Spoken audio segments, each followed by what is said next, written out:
642 കോടി രൂപ തിരിച്ചിട്ട് അവിടെ ചികിത്സാ ചെലവിന് പോലും കാശ് കൊടുത്തില്ല. ഇവരെ വീട്ടിലെ പൈസയാണ്, നാട്ടുകാർ ഞാനടക്കം പൈസ കൊടുത്താണ്.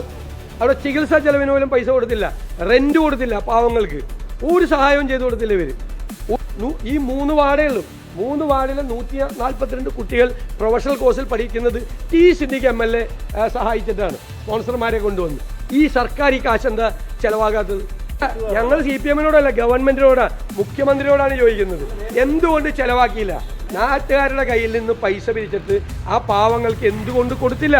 അതാണ് ഞങ്ങളുടെ ചോദ്യം. അതിന് മറുപടി പറഞ്ഞു, ഞങ്ങൾക്ക് അവിടെ സ്ഥലം തരാമെന്നാണ് പറഞ്ഞത്. അവസാനം പറഞ്ഞു നിങ്ങൾക്ക് പ്രത്യേകമായി സ്ഥലം തരില്ല എന്ന് പറഞ്ഞു.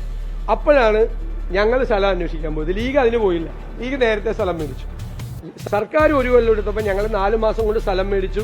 ഞങ്ങൾ കല്ലിട്ട് അവിടെ പണി തുടങ്ങി.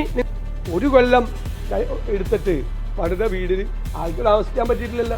അതന്വേഷിക്കാം ആദ്യം.